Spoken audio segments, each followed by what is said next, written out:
What if the most painful thing you've ever read was a letter you wrote to yourself? This is not a story about failure. It's about the quiet courage it takes to look back and still believe in the person you were. You're on Narrativium Dreamscape, where stories aren't just told, they're revealed.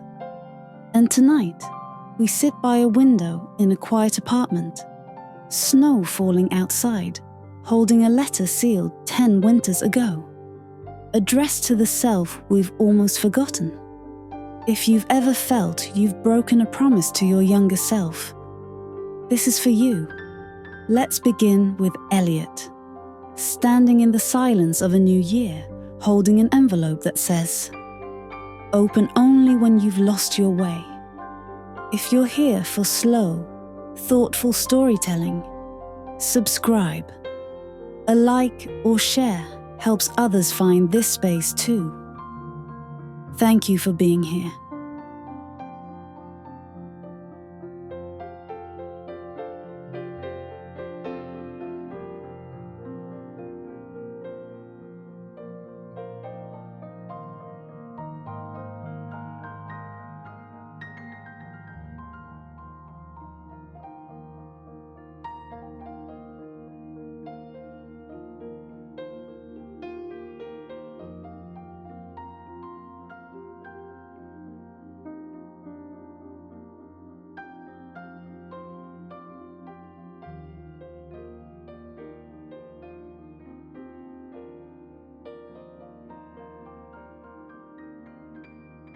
The apartment is small, not the kind you dream of as a child, but the kind you settle into after life has worn you down a little. 2 rooms, a narrow kitchen, windows that rattle when the wind comes from the north. The paint on the walls is the color of old paper, and the only warmth comes from a single lamp in the corner, casting long shadows across floorboards that creak with memory. Boxes are still half unpacked. Not from laziness, but from hesitation, as if moving in fully would mean accepting that this is where he is now, that this is who he's become. On the kitchen counter, a coffee cup sits half full, gone cold hours ago. On the table beside it, a manila folder. Unopened, but not ignored. He knows what's inside. Divorce papers. Final. Signed. But tonight he's not looking at them. Tonight his hands hold something older. Something quieter. An envelope. Thin. Yellowed at the edges. Sealed with a drop of red wax long since cracked. His name is written on the front in handwriting he hasn't seen in years, but would recognize anywhere. His own. From a time when his pen pressed harder into the page, when hope still had edges sharp enough to cut. He turns it over. On the back, in smaller letters, a note. Open only when you've lost your way. He almost laughs. Not because it's funny, but because it's so painfully accurate. He's 43 now. 10 years ago, at 33, he'd stood in a different room, in a different city, full of a kind of reckless hope that only comes when you still believe time is generous. He'd sealed this letter on New Year's Eve, whispering to himself, "You'll need this one day." He didn't know how right he'd be. He breaks the seal slowly, not with force, but with reverence, as if disturbing something sacred. Inside, a single sheet of paper, dated December 31st, 10 years ago. He sits at the small table, the lamplight pooling around his hands. And he reads, "Dear future me," it begins. The ink slightly faded, but the intent still burning through. By now, you live by the sea. You've published your novel, the one about the lighthouse keeper who talks to ghosts. You wake up next to someone who knows your silence better than your words. You walk without looking down. You say no without guilt. You've forgiven mother. You kept the journal going. You still play piano, even if it's just for yourself. You're braver than I am. And you remember, joy isn't loud. It's the quiet hum of a life well lived. Elliot reads it once, then again. The first time, his throat tightens.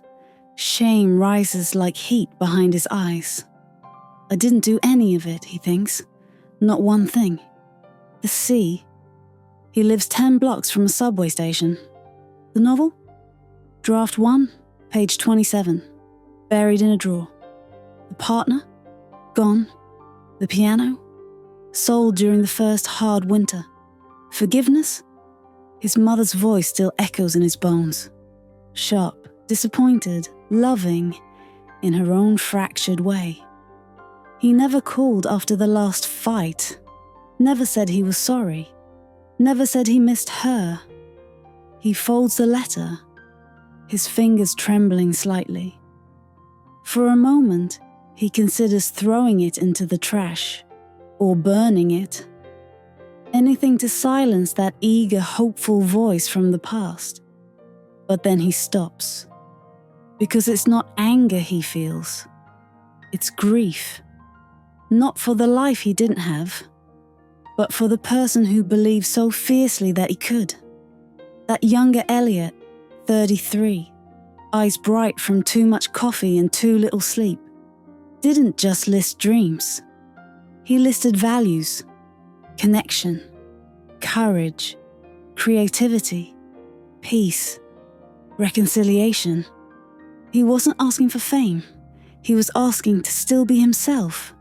Just freer, just softer, just more whole. And maybe that's not entirely lost.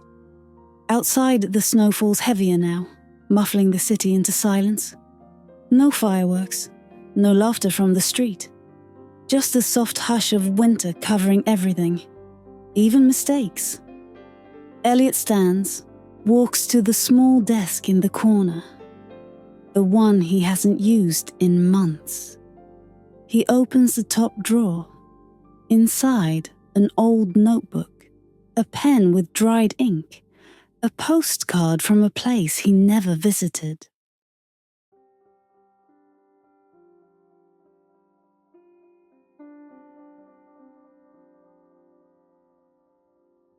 He shakes the pen, writes a few test lines on the margin.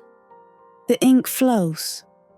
He turns to a fresh page, takes a breath, and begins to write. Dear me, you were right about one thing. Joy isn't loud. It's here, in this room, in this breath, in the fact that I'm still reading your words instead of hiding from them. I didn't become the man you imagined. Life got heavier than we thought. People left. Promises broke. I got tired. But I didn't disappear. I'm still here. Quieter, slower, scarred. But still listening for that hum you talked about. And maybe that's enough. I'm learning to forgive us both. You for expecting too much, and me for giving up too soon. We were both just trying to survive. He doesn't sign it, doesn't seal it.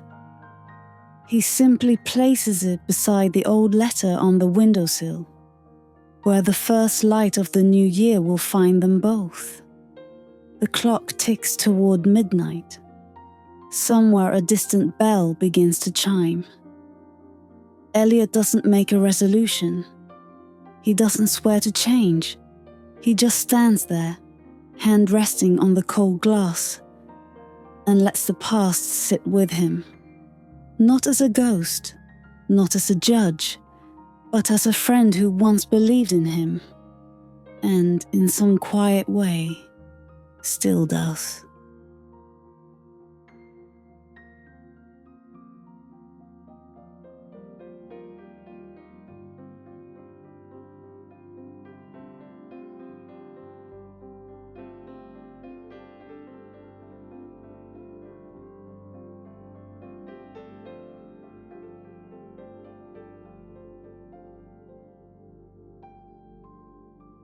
So what is the meaning hidden in unfulfilled dreams? It's not that they were wrong. It's that they were true to who we were at the time. We often punish ourselves for not becoming our dreams. But what if the dream's purpose wasn't to be achieved, but to show us what we valued? That 33-year-old Elliot didn't just want a house by the sea. He wanted peace, a place where his mind could finally rest. He didn't just want to publish a novel. He wanted to be seen, to leave a trace that said, "I was here, and I felt deeply." He didn't just want a partner who understood his silence. He wanted belonging, to be loved not despite his quietness but because of it. And forgive Mother? That wasn't about her. It was about freeing himself from the story that he was never enough for her love. Unfulfilled dreams aren't failures. They're maps, drawn in the language of longing. And here's the quiet truth. You don't have to fulfill the dream to honor the dreamer. The person who wrote that letter wasn't naive. They were brave. Brave enough to hope in a world that rewards cynicism. Brave enough to name what they truly wanted, even if they didn't know how to get there. And if you're sitting here tonight, holding your own version of that letter, maybe in the form of an old journal, a forgotten sketch, a New Year's list from years ago, don't throw it away. Don't call it foolish. Read it with tenderness.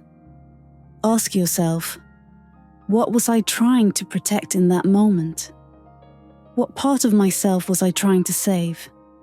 Because the dream may not have come true, but the longing behind it, that's still alive. And it's still guiding you. Maybe you don't live by the sea, but you've learned to find stillness in the noise. Maybe you never published the novel, but you still write emails that make your friends feel seen. Maybe you didn't reconcile with your mother, but you've started speaking more gently to yourself. That's not failure. That's translation. Life didn't follow the script, but it kept the essence. So this new year, instead of making resolutions about who you'll become, try making peace with who you've been. Thank that younger self for believing so hard, for caring so deeply, for not giving up, even when they thought they had. Because the greatest gift you can give your past self is to stop treating their hope like a debt you owe, and start seeing it as a compass that's still pointing true.